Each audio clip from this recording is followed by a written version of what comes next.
A sound that is all too familiar to many of us. One that can instantly strike fear into the heart of a parent or grandparent, depending on where it's coming from and where it might be going to. I hadn't heard from her all week. She called me and said, "Mom, there's been an accident." This is basically her words.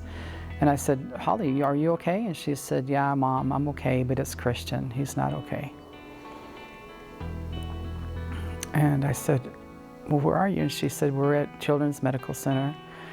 And I said, "What's going on, Holly?" And she said, "Well, there's just been a really bad accident, Mom." And she said, "Christian is probably not going to make it." And I don't even really know what she said from that point on, because I'm sorry. The police came and they said they would like to question us separately at the station. So Christian's father went first, and then hours later, like that night, he called and told me that he had done it. In court, the father finally did admit that he had actually crushed Christian's skull with his hands. I was just really confused. I didn't even know what shaken baby was. It was horrible. I couldn't believe that I was actually seeing my grandchild like this. I was shocked. It was surreal. It's unbelievable. Yes, unbelievable, but who to believe? Holly's innocence and involvement still in question by the authorities. My parents were there with Christian all the time, and I couldn't be there all the time. I only had a certain allowed time to be there. And of course, his father, who shook Christian, was totally out of the picture, so I felt very alone.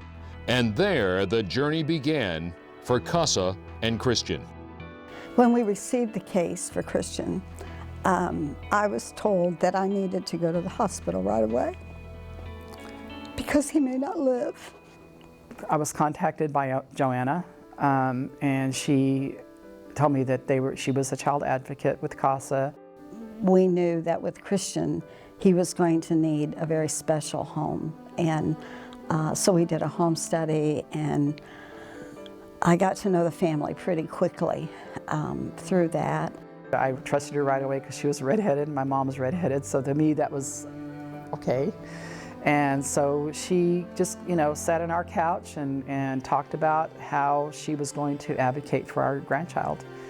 And for a 4-month-old baby who doesn't have a voice, thank you.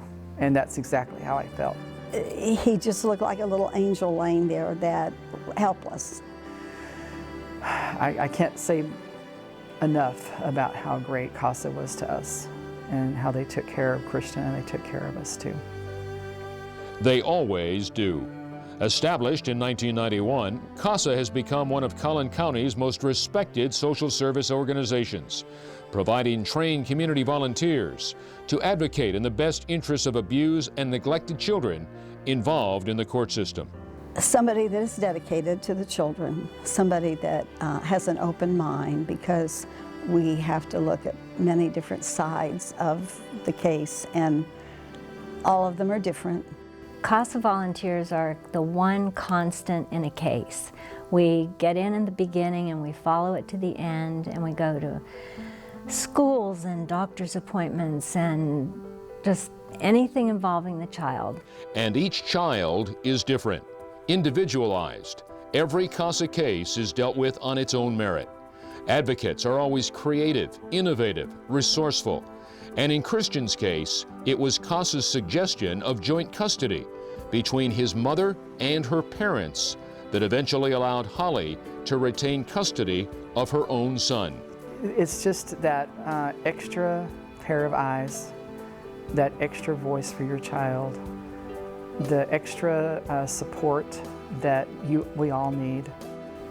I really didn't have very much hope for him because he was so severely damaged. That's why he's a miracle. He's a survivor. He's got a will, and there's a reason why he's here.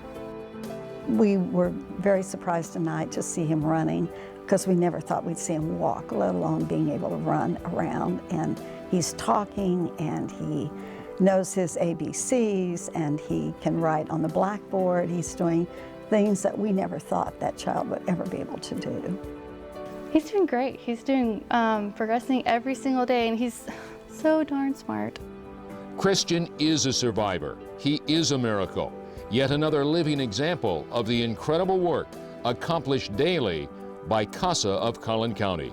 It really has changed my life, because if they weren't there, like, I really don't think that, I don't know if I would have really had full custody of Christian. If we can just help one child, that's what really makes the difference. And thankfully, CASA continues to make a difference for children like Christian every single day.